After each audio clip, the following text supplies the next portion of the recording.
Sun is shining, weather is sweet, yeah. What's going on, people? Welcome back to Football Therapy with me, your host, Jan.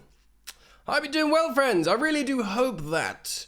Welcome back to the studio and to Chelsea News. Today we are discussing the ultimatum from Big Todd Bowley, the Chelsea owner, who was pleased to see Chelsea beat Leeds yesterday at Stamford Bridge, score a goal. He was questioned after the game. What did you think about that, Todd? And he said it was a result, which is kind of like a relatively disinterested response, but in a way that's kind of good. He's saying not yeah, we're back, man. It's more like, yeah, it's a start, which is fine. I want to speak about also Chelsea's top 4 odds, that there isn't any, and top 6 odds, which, the Europa League isn't that bad anymore, considering, there's some big teams that play in there every season now, and of course a lot, you've got your Barcelonas, your Manchester Uniteds, your Arsenal's currently playing, and, you come across Napoli and big teams, and it's an opportunity to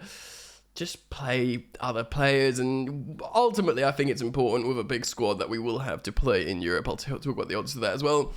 Players we could be selling, including homegrown players. There's actually a lot to get into today, so strap yourselves in. Thank you for joining me. Thank you for liking the video. It takes one tiny little millisecond to like this video, and you're welcome to subscribe, and should you choose to do so, you should hit the sweet, sweet bell, baby. Before we talk about players being sold and the ultimatum, off the high octane dopamine hit of a 1-0 win at home via a set piece goal scored by a centre-back.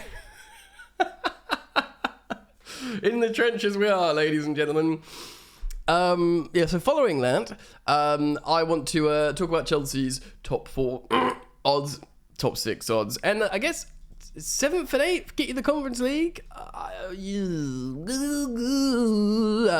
Chelsea's top 4 odds as things stand is the following: 0.12%. So, yes. Brighton have a 6.5% chance, basically. And then Liverpool have 31.5%, basically. Newcastle have 21.4%. So, basically, the top 4 favourites are City, Arsenal, of course. And then Man United have a 95 point... Basically, they have a 96% chance getting it. And then that final place, that final 4th slot, really is between Tottenham, Newcastle, and Liverpool. Tottenham's still heavy favourites, even though they are playing real bad. I personally think Liverpool might creep in. Certainly not Chelsea, and probably not... Well, Brighton, that's 6.5%. Coming in hot. Brighton scoring all the goals. So let's be more realistic. Let's take a swig of coffee, sober up, and talk about top 6, which would really probably be represented by finishing sixth. So we'll say Arsenal, City, Man United, and Tottenham, and then Liverpool, and then you got Newcastle. Can you knock Newcastle or Liverpool down? Even Brighton. Chelsea's top, so to finish 6th or above, Chelsea are, and through different betting providers, of which I won't name, are as followed: 7-1, 5-1, 4-1, 5-1, 4-1, 4-1, 6-1, 5-1. So that is 1, 2, 3 big reputable, or more actually, 5 or 6 big reputable companies saying Chelsea are 4-1 to get Europa League football. Which is I don't know, there's a chance if they're based, and you'd imagine if our forwards start scoring, as after, to coincide with good defending, which, by the way, we do, and good goalkeeping, if forwards start scoring, which is a big if, of course, it's a huge if that happens, and if N'Golo Kante comes back, who knows, man? Anyway, let's jump into some Chelsea news now, proper news. I'm going to read off the Daily Express. So, Todd Boehly tells Chelsea players to agree his ultimatum or be sold. With 15 at risk. To be honest, we probably need to sell best part of 15. Chelsea owner Todd Boehly has reportedly, but quickly, he's like a co-controlling owner. And, I feel like he's got like just as much, Bedadik Barley's got just as much juice as he has. And even in the bigger negotiations, Bedadik Barley's done more. I think perhaps Boehly's just been more the face, Todd Boehly has reportedly told 15 players that they are at risk of being sold if they do not commit to at least 3 years at Stamford Bridge. The Blues have spent big since the American and his Clear Lake Capital Group brought the club from Roman Abramovich in May last year. And they'll need to sell players to make way for more new arrivals, and indeed just to balance the books. Boehly has raised eyebrows with his expenditure since becoming Chelsea's owner, with the Blues forking out over £500 million on 16 players during the last 2 transfer windows. Many of the new arrivals have been given long-term contracts, with the 49-year-olds looks to plan for the future. Yes, I endorse that. I think many Chelsea fans do. We wanted to freshen up. We wanted new talent. We need to get players out the door. And of course, there are still huge question marks over the management of the first team. It appears he may be expecting the same from some of his current players, according to a report in The Telegraph. The American is set to encourage players with less than 3 years on their contracts to commit to extensions. If they do not, they risk being sold. I guess there's exceptions with this. Your Thiago Silvas, you give a 1 year extension, etc. I don't think that you want to like give, like massive. I mean, it does seem like N'Golo Kante is going to get more than he's going to extend for a little bit. Sorry, I'm just burping up my breakfast there. I can't get the aperture right. Now I look like a sort of celestial ghoul. How do I make this right? Anyway, 15 players could be affected with their contracts expiring by 2025. The most pressing issue right now is midfielder N'Golo Kante. The Frenchman's deal runs until the end of this season, but talks over an extension have been ongoing, with hopes high that it will be completed.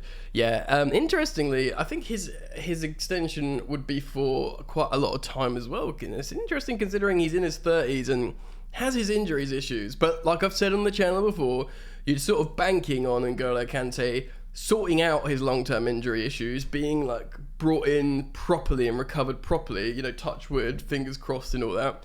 And then maybe he can do a sort of Luka Modric and just get into his mid and late 30s like a boss. Next, deals to expire in 2024 with Thiago Silva, Mateo Kovacic, Cesar Azpilicueta, Pierre-Emerick Aubameyang, Ruben Loftus-Cheek, Christian Pulisic, and Mason Mount all involved. Experienced duos Silva and Azpilicueta are likely to be exempt due to their leadership roles at the club, and the Gabon captain is likely to be on the way out soon. Of course, Aubameyang. Yeah, Aubameyang's done and he's got to go. I think, to be honest, Silva will stay. He's already nailed his colours to the mast in terms of staying beyond the summer. But I think Azpilicueta might go. Can you hear my washing machine? Don't know if you guys can hear that on the other side, but it sounds like it's going to explode. And it's a new one. I just cursed with washing machines. So I do think there's a chance, now we're keeping Silva, there's a chance we might sell Azpilicueta, let him go to Barcelona for a few quid, or wherever he wants to go in La Liga. The remaining quintet may need to sign new deals soon or start looking for new clubs, with Mount and Kovacic among those linked with Premier League opposition. Of course, Mateo Kovacic linked with Man City, and Mason Mount heavily linked with Liverpool, as well as Manchester United, and Man City and Juventus have been looking at Mason Mount. Now, we'll talk about Mason Mount a bit more in just a moment.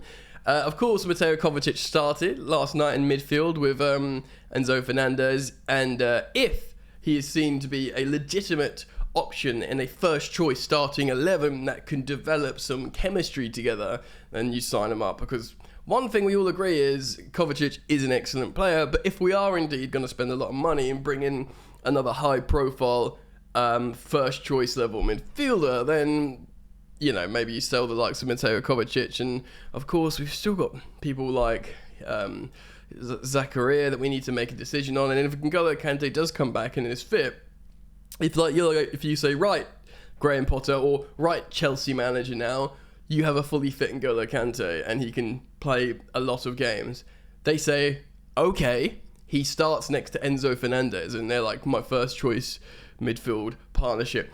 There are some surprising names in the 2025 cohort that could find their Chelsea careers cut short if they do not commit to new deals. So this is interesting. Kai Havertz, I think, I spoke about this yesterday after the game. I think he's an excellent footballer. I'm not sure it'll work. There'll be other clubs, Bayern Munich would. He starts for Germany as their striker, and he scores goals for Germany. For Hansi Flick, Hansi Flick, he managed the best Bayern Munich team of recent memory, won the treble, etc., etc. I just feel like Havertz might feel his destiny is elsewhere, maybe back in Germany. Ben Chilwell, we absolutely need to nail Ben Chilwell down to a new long-term deal. For me, there's no negotiations there. Conor Gallagher, I feel like he would be seen as an option to be sold for a decent amount of money to balance the books.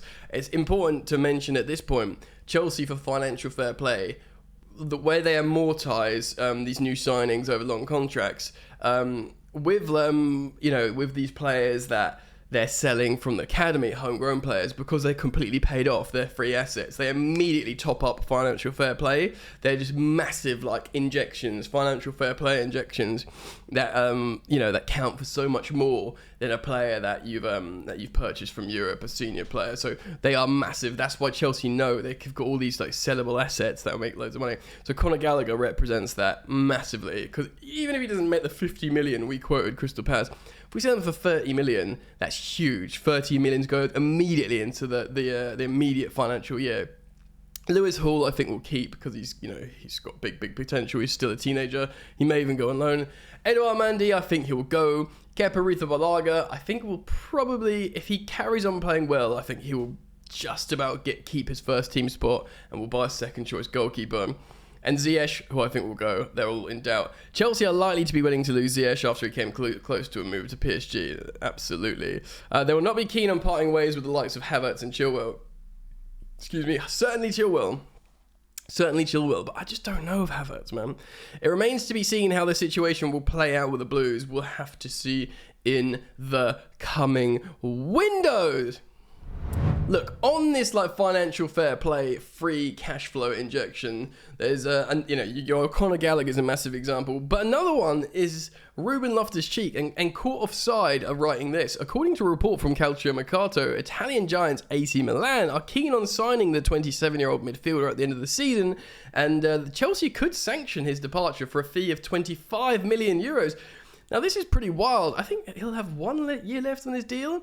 And to sell him for 25 million euro, again, for that financial fair play injection would be, great business. But I don't want to lose Loftus-Cheek. Not because I think he's an amazing player starts. I think he's a good physical asset in the Premier League, and he's so versatile. I hate to assign, and I said this in yesterday's video, I hate to assign a player to the utility man role, but it's good to have one, and he is that guy.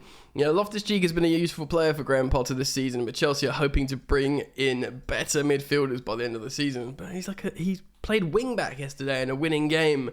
The Blues have already sold Jorginho to Arsenal, and of course we're trying to extend N'Golo Kante, Mateo Kovacic and Fernandez are the only high-quality midfielders at the club right now. That's an interesting way of saying it. Selling him permanently at the end of the season would be ideal for all parties, and would remain to be seen if Milan are prepared to pay the asking price for him. He'd ball out in Serie A and for AC Milan, Milan, the strongest team in Serie A right now. I don't even know if they are into the top of the table. No, Juve or Napoli. Wait, Napoli. I forgot about Napoli. I take it all back. Napoli are by far the strongest team, and I forgot also when I was talking about Europa League earlier. It's probably good that I'd say now.